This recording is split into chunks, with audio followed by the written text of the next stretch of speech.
ஸ்ரீமதே ராமானுஜாய நமக. ஆழ்வார் எம்பெருமானார் ஜீயர் திருவடிகளே சரணம்.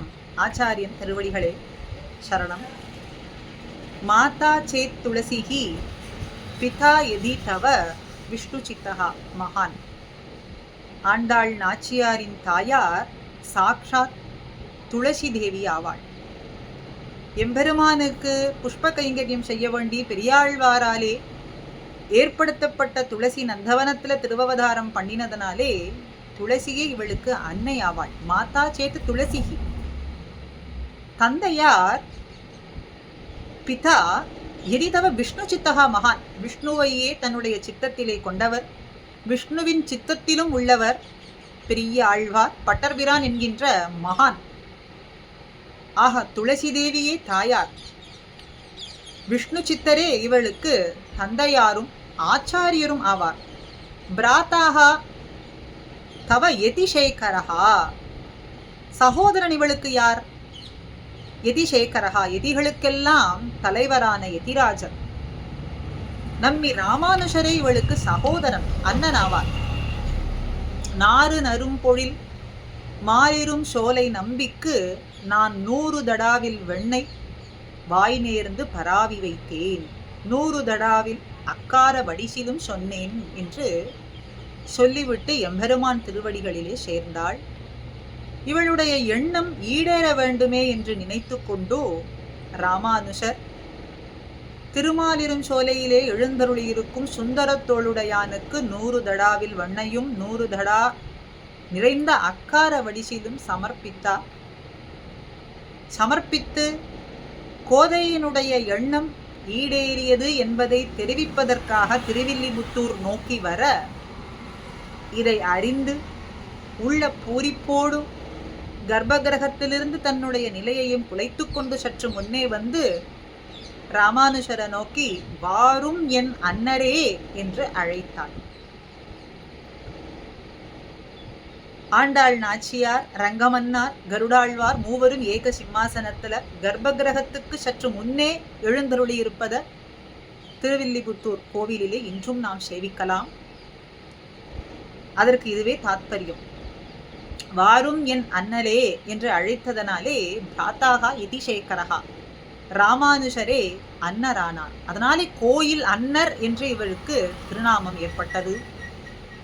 அதே போலே ஸ்ரீரங்கத்திலே திருவரங்கத்திலே எழுந்தருளி இருக்கக்கூடிய சமயத்துல மாத்துகரத்துக்கு செல்லும் பொழுது, அதாவது உஞ்சவிருத்திக்கு செல்லுவது வழக்கம். அப்படி சென்று கொண்டிருக்கும் பொழுது அனுதினமும் திருப்பாவையையே அனுசந்திப்பது வழக்கமாக கொண்டிருந்தார். ஒரு சமயம் உந்து மதகளிற்றன் பாசுரத்தை அனுசந்தித்துக் கொண்டு செல்லும் பொழுது பெரிய நம்பிகளினுடைய திருக்குமாரத்தியான அத்துழாய் கதவை திறக்க நப்பின்னை பிராட்டியே கதவை திறந்தது போலே நினைத்து கொண்டு மோகித்தார்.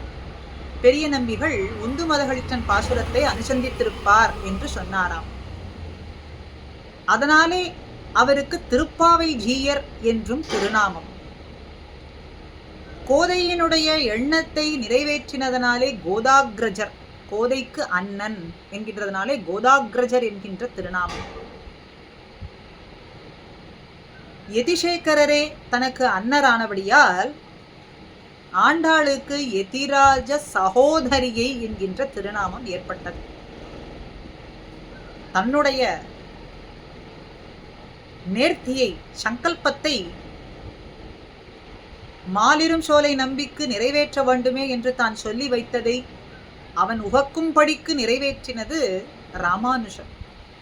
யதிராஜருக்கு சகோதரி அப்படிங்கிறதுனாலே யதிராஜ சகோதரியை என்று இவளுக்கு திருநாமம். ஆக மாதா துளசி, பிதா விஷ்ணு சித்தகா, பிராத்தாகா யதிசேகரஹா. பிரியதமஹா, அவளுக்கு பிரியமானவர் யார்?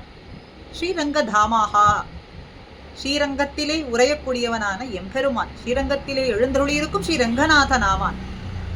அவளுடைய பிள்ளைகள் உற்றார் உறவினர்கள்லாம் யாருன்னு கேட்டால் அவளுடைய அமுத சொற்களான திருப்பாவை, நாச்சியார் திருமொழி போன்ற ஸ்ரீ சுக்திகள் என்கின்ற பாலினாலே ஊற்றி வளர்க்கப்பட்டவர்களே பிள்ளைகள்.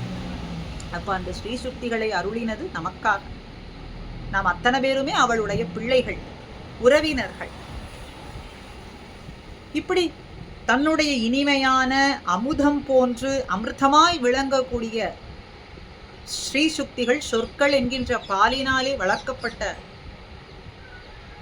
நமக்கு கோதை நாச்சியார் சாதாரணமானவளாக விளங்கும்படி இருப்பாளா? சாக்ஷாத் லக்ஷ்மி தேவியினுடைய பெருமையை உடையவளாகத்தான் இருக்க வேண்டும். எளிமையோருக்கும் கிடைக்கும்படி இருப்பதனாலே சாதாரண பெருமை உடையவள் என்று சொல்லிவிட முடியாது.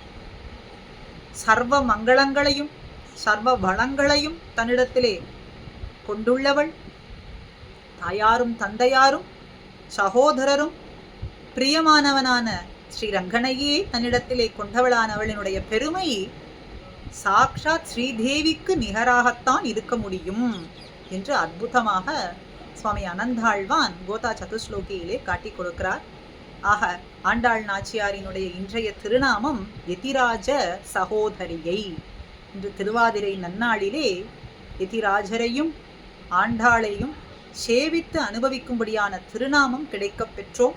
ஸ்ரீமதே ராமானுஜாய நமः.